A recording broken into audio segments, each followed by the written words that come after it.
Hello, my name is Ankur Treganayat with Westburn. I'm the Northern Alberta Product Manager for Rockwell Automation VFDs and MCCs. Requested by a Syncrude Reliability Team, this video will act as a basic guide on how to connect your laptop to the Powerflex 750 series and the 1336 drives.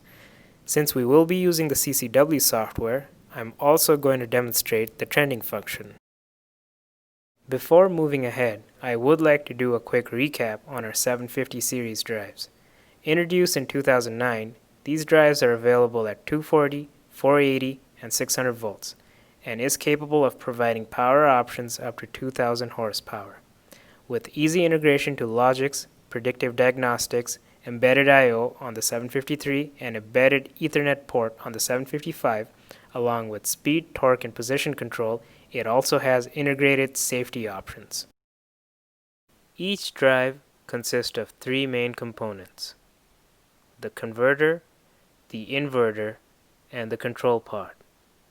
A single control pod supports the entire drive. It is designed for ease of use with its rollout feature. With the drive rolled out, there is ample room to connect power cables on the load side and the line side. Power cables can be brought in through the top or the bottom of the cabinet. This aids in maintenance, since the drive can be disconnected from incoming power by completely pulling it out. If you need access to just the inverter, you can roll it out separately, while the converter and the control pod stay in the enclosure. You will not need to disconnect the control wiring for this. You can also access the circuit board, and the capacitor bank from the front can also be removed to expose the IGBT assembly without rolling the inverter out. The drive also features a high volume fan, which is easily replaceable. This fan pulls in air into an isolated duct to cool the heat sinks in the drive, and hence prevents excess dust and dirt to be pulled into the cabinet. You can also add a power option bay to these drives to provide convenient local disconnecting means, filters, reactors, or any other equipment specific to the application. The 750 series is built on a common platform with the same power structure and control to extend the power range to provide the same user experience. As the power options are extended, new parallel drive units are added. Another feature you might already be aware of is the automatic device configuration. In an unlikely event of drive failure, when a new drive is swapped out in the field, the managed switch pushes the IP address onto the drive, and the Logix controller recognizes the change and downloads all configuration parameters into the drive, which eliminates the need for manual configuration. In the control pod, you can choose to mount the human interface module, which provides 6 lines of text for more meaningful explanation of parameters and events. You can also access all the same information via the embedded Ethernet IP port on a 755 or an Ethernet COM card for a 753. Another difference between the two are the number of option card slots available on the backplane of the drive. This is where you install network protocol, safety, feedback, or I/O cards depending on your application needs. Just like the drive, these are cards that are easily configurable using the CCW software. Speaking of communications, let's talk about communicating to the 750 with your laptop. For this, you will require two things. CCW, or Connected Components Workbench software, can be downloaded for free from the Rockwell Automation website. It helps to reduce time to create and maintain machine design of all your essential components, since it supports configuration, programming, and visualization of the major control components of a standalone machine, including safety and controller simulation. And the second thing you will require is a 1203 USB converter. This module provides a communication interface between a computer and any Allen Bradley drive with DPI, DSI, or SCAN port interface. The DPI port can be found in any Class 7 or 750 series drives. A DSI port can be found in any Class 4 or 520 series drive, and a scan port can be found on legacy drives, for example a 1336, which we will be going over later in this video. The 1203 USB module is compatible with CCW, Drive Explorer, or Drive Executive program. Before you get started, ensure that you have both the USB converter driver and the serial port driver installed on your computer. If you've downloaded the CCW software, the drivers will be installed automatically. If you only have the Drive Executive program, you must install the drivers independently from the Rockwell website. Next, connect the 20HIM H10 cable and the USB cable into the 1203 module. Ensure you have also connected the USB side to the laptop. For the purposes of this video, I will be using the Powerflex 753 demo kit, where the DPI port is located on the main control board of the drive. Connect the other end of the 1203 module into the embedded DPI port. Next, open the CCW software on your laptop to set up the communications driver for your Powerflex 753. Click on Communications in the top toolbar and open the Configure Drivers window. Once here, click on the drop-down menu under Available Driver Types and select the RS-232DF1 devices. Then click Add New and name the driver. I will be naming it ABDF1 Test. Next, select the correct COM port. You can do this by going into Device Manager under Control Panel of your computer. Look for Allen Bradley 1203 USB under Ports.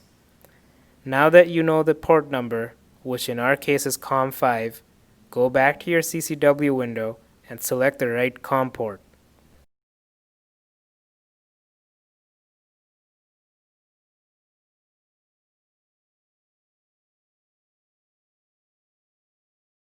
Select the baud rate at 1150-200, then select 1770 KF2 1785 KE scan port under Device and hit OK.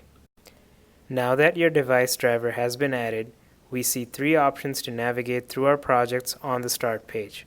We can either discover and create a new project uploaded from an existing device, or we can open an existing project, or create a new project from the catalog list and add products to the lineup.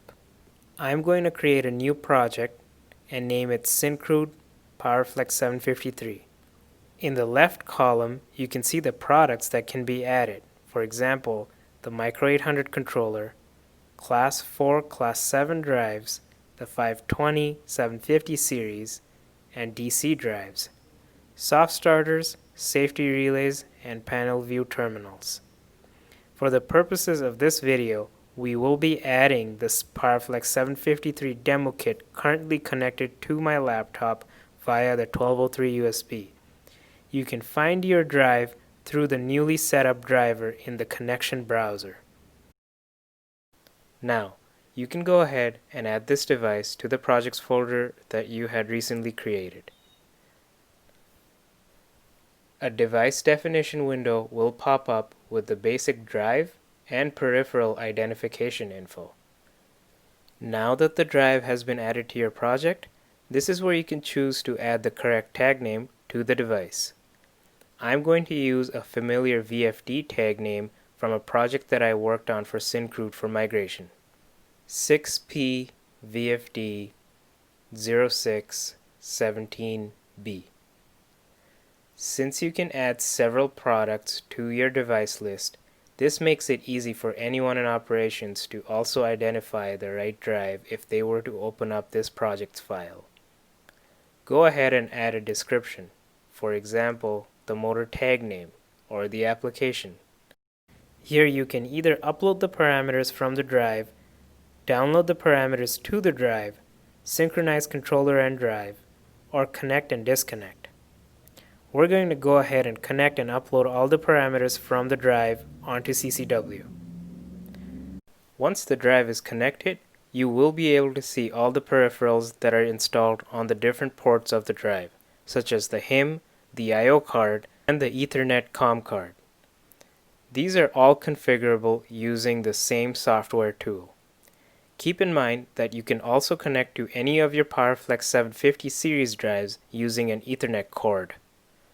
Provided that it is a Powerflex 755, which has an embedded Ethernet port, or if it's a 753, you can install a dual-port Ethernet IP COM module.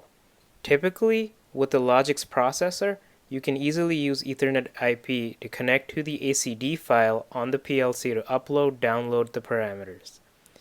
Just like the 1203 USB module, any of the accessories that I mentioned in the video can be purchased at Westburn. What I'm using is version 12.0 of the CCW software, which is the most updated version as of July 20, 2020.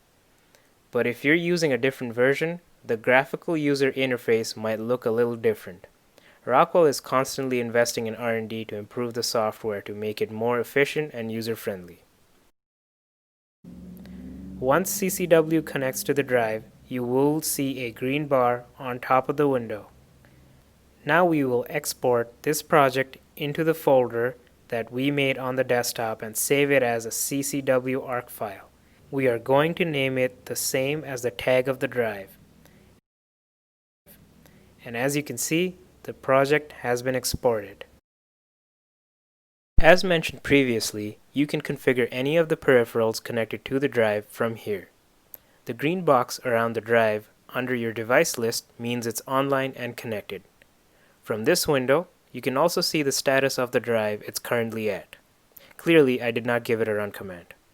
You also have the compare function on top, which works very similar to how it did in Drive Executive, for comparing parameters to a default list, an offline file, or a particular device in the field which has a common purpose in operations. You're also able to start data collection using the data logger function, which can be saved on an Excel spreadsheet. Here you can select any parameter from the list, for example the output frequency, and add it to the log. You can now change the time interval and the sample size. Once you're ready, you can go ahead and capture.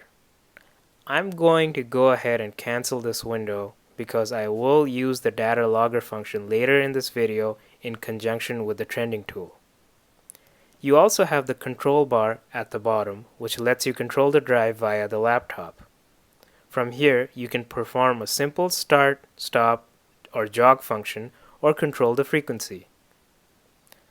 On the left, you will see the entire parameter list for the drive and the accessories of the drive in the drop-down menu. You can either search for a particular parameter, for example, the nameplate data of the motor it will be or is connected to, or look through the subgroups and make changes as needed. For example, the metering read-only parameters under the monitor subgroup. You can also see the diagnostic item list, which shows you the current state of the drive and is used to troubleshoot the device. Faults and alarms for all ports of the drive are also logged and accessible. You can use the device info page to view the hierarchical list of all the components in most DPI and DSI devices, including revision level information. But you must be physically connected to the drive to view this. You also have the startup wizard, which gives you a step-by-step procedure on how to commission the drive. This was covered in detail during the DHQ program that Westburn runs on an annual basis. There is also the device logics editor to add any function block or ladder logic to your device to perform a particular task. Date, time, and address are pretty self-explanatory. I also wanted to show you that once you disconnect from the drive and close CCW, you can restart CCW and import the drive back into the project as an offline file. So after opening CCW, all you have to do is import the CCW ARC file. You can also do this using a CCW SLN file. You can think of the CCW ARC file as the equivalent of an ACD file on a Studio 5000 software. As you can see, the drive will pop up under the devices with the exact same project name. Once you open the device, all the parameters can be viewed in an offline mode. I would also like to add that you can also open the drive executive files, which are files with the extension .dno on CCW. In order to do that, you can go under File, into Import Device, Drive File, look for the DNO file, and hit OK.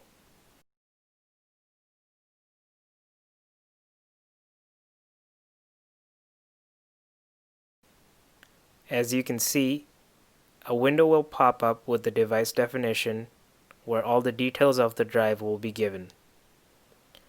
You can also see that the entire parameter list of the drive from a DNO file is also accessible to you.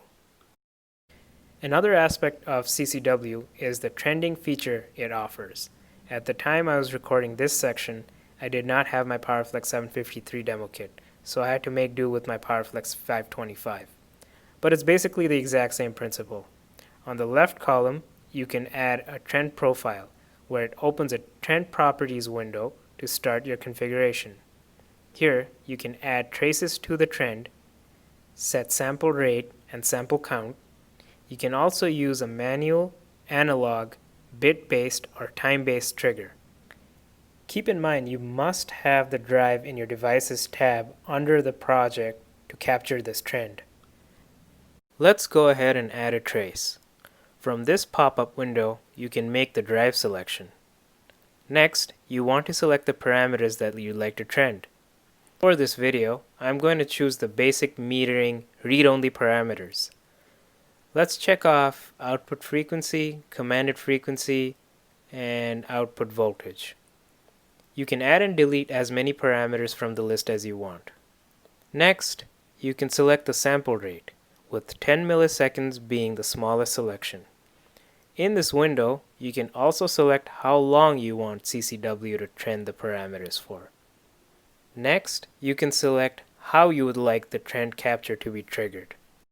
Manual trigger simply means that you as the user will be triggering the capture.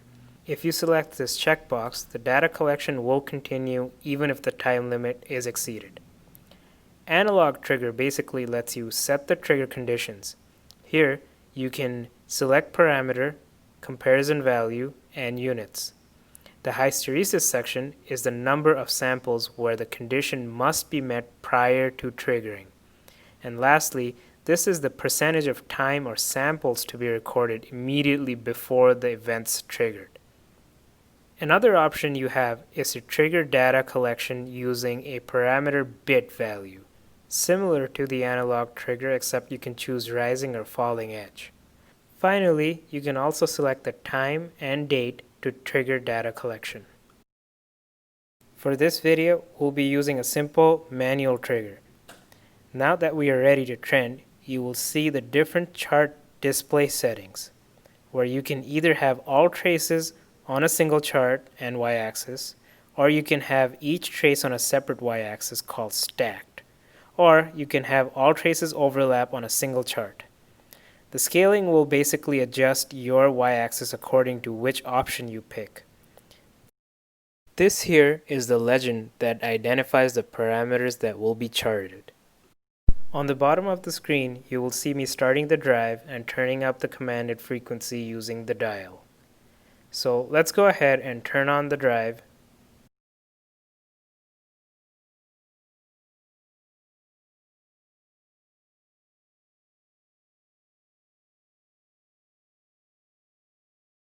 And press play on the manual trigger. Here, I'm playing around with the frequency of the drive by just turning the physical dial on the drive.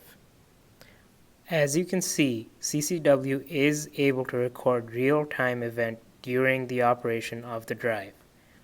This lets you capture exactly how the drive behaves during different conditions. It helps you monitor and record change in parameters trace visually instead of numerical values.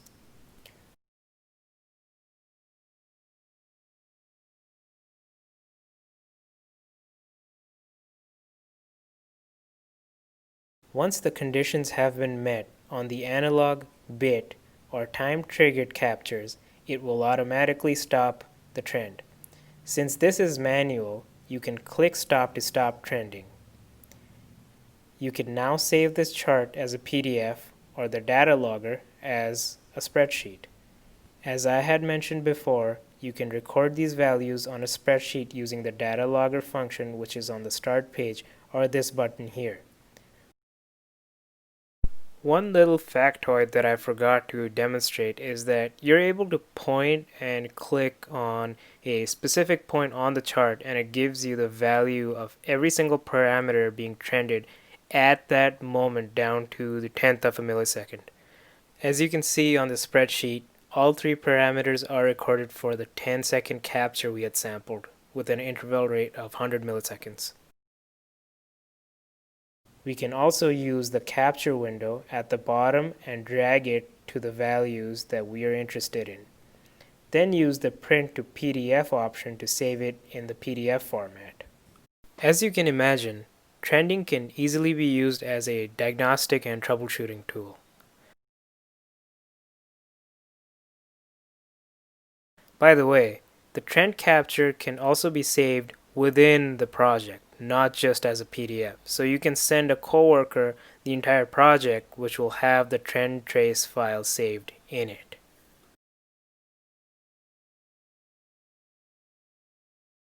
Next, we will be looking at the Drive Executive program. Drive Executive is an obsolete software which can still be used to connect to legacy or any of the new generation drives. This is not a free software like CCW and must be purchased. If you like, you can also connect the Powerflex 750 to Drive Executive software. Keep in mind, if you don't have CCW downloaded on your computer, you will need to install the USB converter driver and the serial port driver that I had mentioned earlier. Once Drive Executive is open, the device driver is set up like shown previously. Go to Drive, connect to Drive, and you will find the DPI port under the ABDF1 test we had created previously. A window with all the drive parameters will show up. As you can see, they are separated into groups, similar to CCW. You can also see all the peripherals that are part of the drive, which were also visible on CCW. You can now hit print in the top toolbar to turn the parameter list into a PDF if needed. But we're going to save that for the next session. Keep in mind, we can open up a Drive Executive file on CCW, but we cannot open a CCW file on Drive Executive. Another thing to note is that you can only connect to a legacy drive using Drive Executive, not CCW. Next, we will connect our laptops to the obsolete 1336 Plus 2 drive. I will be using Drive Executive and the same 1203 USB module to connect to a 1336 demo kit. Keep in mind, you cannot use CCW to connect to any of the legacy products like 1305, 1336, or Bulletin 160s. You'll be using the exact same procedure as before. Once you've connected the 1203 USB to the scan port of the drive, we can open up Drive Executive, go to Connect to Drive under Drives. As you can see, I have the exact same driver installed.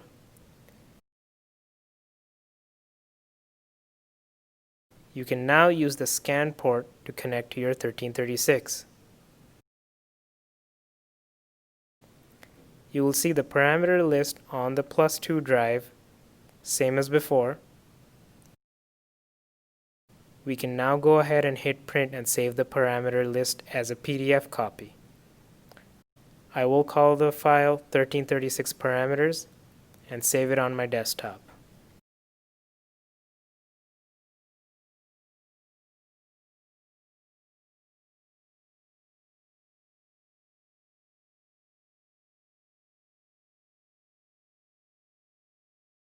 Once we have saved this file, we can go to desktop and open this PDF file, and you will see the entire parameter list saved. Well, I hope this video has been informative and useful. If you do have any questions, feel free to reach out to me.